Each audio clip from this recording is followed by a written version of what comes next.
નમસ્કાર અમારા સદાયને માટે આદરણીય અમારા પેન્શનરો, નિવૃત્ત કર્મચારી મિત્રો, ભાઈઓ તથા બહેનો, સ્વાગત છે આપનું આપણી આ યુટ્યુબ ચેનલ એટલે કે ભાવેશ મકવાણા ન્યૂઝ યુટ્યુબ ચેનલમાં।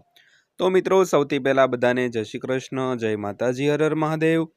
તો ફેમિલી મિત્રો, આજે તારીખ થઈ છે 2/5/2025। તો પેન્શનરો અને સરકારી કર્મચારીઓને આ દિવસથી પગાર અને પેન્શનમાં થશે 25 થી 40% વધારો। તો વિડીયોમાં વિગતવાર વાત કરવાના છીએ, એટલે વિડીયો તમે અંત સુધી જોઈ લેજો। અને હજી સુધી જો આપણી આ ચેનલ તમે સબસ્ક્રાઇબ ન કરી હોય તો આવી જ માહિતીઓ મેળવવા માટે આપણી આ યુટ્યુબ ચેનલને અત્યારે સબસ્ક્રાઇબ કરી લેજો। તો શરૂ કરીએ આજનો વિડીયો। તો વિગતવાર વાત કરીએ તો પગાર વધારો। લાખો કેન્દ્ર સરકારના કર્મચારીઓ અને પેન્શનરો માટે સારા સમાચાર છે। તો 8મો પગાર પંચ ટૂંક સમયમાં લાગુ થઈ શકે છે। તો અપડેટ મુજબ અમે તમને જણાવી દઈએ કે કર્મચારીઓના પગારમાં 25 થી 40% વધારાનો લાભ મળશે। અને અપડેટ સંબંધિત સંપૂર્ણ માહિતી જાણવા માટે આ સમાચાર સંપૂર્ણપણે વિગતવાર જોઈ લેજો મિત્રો। તો વાત કરીએ તો લાખો કેન્દ્ર સરકારના કર્મચારીઓ અને પેન્શનરો માટે સારા સમાચાર છે। તો 8મો પગાર પંચ ટૂંક સમયમાં લાગુ થઈ શકે છે। સૂત્રોના જણાવ્યા અનુસાર સરકાર મે 2025માં એક પેનલ બનાવી શકે છે જે તાત્કાલિક કામ શરૂ કરશે। તો આનાથી કર્મચારીઓ અને વરિષ્ઠ નાગરિકોને નાણાકીય લાભ મળશે। તો સારા દિવસો આવી રહ્યા છે, કારણ કે પગાર અને પેન્શનમાં મોટો વધારો થવાની અપેક્ષા છે। તો જેમ જેમ ટીમની રચનાની પુષ્ટિ થઈ રહી છે, તેમ તેમ લોકોના મનમાં પ્રશ્નો પણ ઊભા થઈ રહ્યા છે। તો આમાં કોનો સમાવેશ થશે? મને કેટલો ફિટમેન્ટ ફેક્ટર મળશે? તો મોંઘવારી ભથ્થું શું હશે? અને સૌથી અગત્યનું, તમારા ખિસ્સામાં કેટલા પૈસા વધશે? તો કરોડો લોકો આ બધા પ્રશ્નોના જવાબની રાહ જોઈ રહ્યા છે। તો મિત્રો, સૂત્રોના જણાવ્યા અનુસાર તો હવે સરકાર છે તે મે મહિનો એટલે કે આ મહિનામાં જ એક પેનલની રચના કરી શકે છે, જે 8મા પગાર પંચનું કામ છે તે તાત્કાલિક શરૂ કરશે। તો આનાથી પેન્શનરો અને સરકારી કર્મચારીઓને ઘણો લાભ થવાનો છે, કારણ કે પગાર અને પેન્શનમાં મોટો વધારો થશે।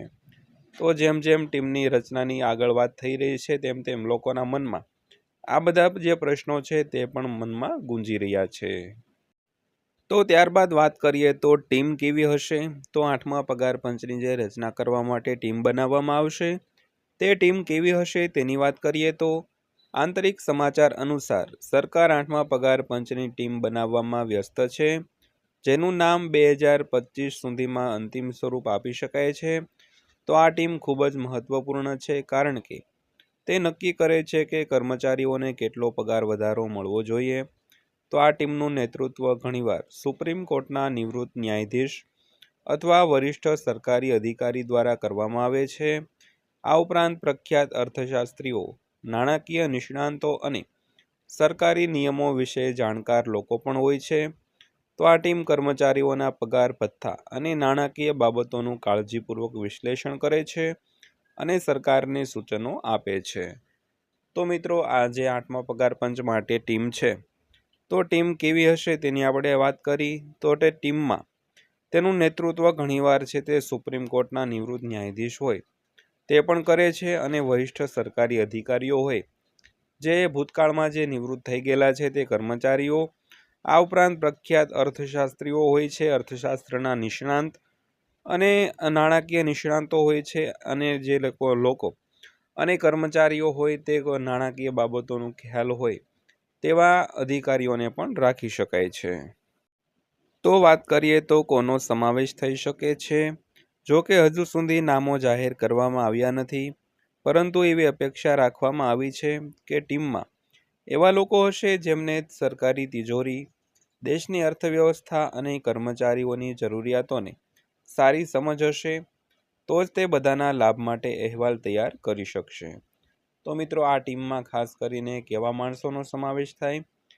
તો કે સરકારી જે અર્થવ્યવસ્થા હોય અને દેશની અર્થવ્યવસ્થા હોય, સરકારી તિજોરી હોય અને કર્મચારીઓની સારી સમજ હોય તે લોકોને આ અહેવાલ તૈયાર કરવા માટે પોતે નિમી શકે છે। તો ત્યારબાદ વાત કરીએ તો ટીમ કઈ ભલામણો કરી શકે છે? તો ટીમની રચના થતાની સાથે જ તે સર્વપ્રથમ કર્મચારી સંગઠનો, મંત્રાલયો અને નિષ્ણાતોનો સંપર્ક કરશે. તે ફુગાવો સરકારની નાણાકીય સ્થિતિ અને સ્ટાફિંગની જરૂરિયાતોનું મૂલ્યાંકન કરશે. આ પછી તે પાસાઓને આધારે એક અહેવાલ તૈયાર કરશે, જેમાં મુખ્ય ધ્યાન ફુગાવો, નાણાકીય પરિસ્થિતિ અને કર્મચારીઓની માંગણીઓ પર રહેશે. તો આનાથી સંગઠનને યોગ્ય દિશા મળશે દોસ્તો. તો સૌથી પહેલાં વાત કરીએ તો ફિટમેન્ટ ફેક્ટર.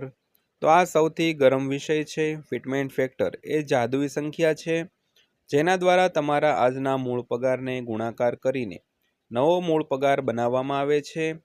તો 7મા પગાર પંચમાં તે 2.57 ગણું હતું. તો કર્મચારી સંઘે તેને 3.68 ગણું કરવાનું કહી રહ્યું છે, પરંતુ નિષ્ણાતો માને છે કે 2.80 થી 3 ગણું અથવા કદાચ થોડું વધારે હોઈ શકે છે. ત્યારબાદ વાત કરીએ તો મોંઘવારી ભથ્થું એટલે કે ડીએ.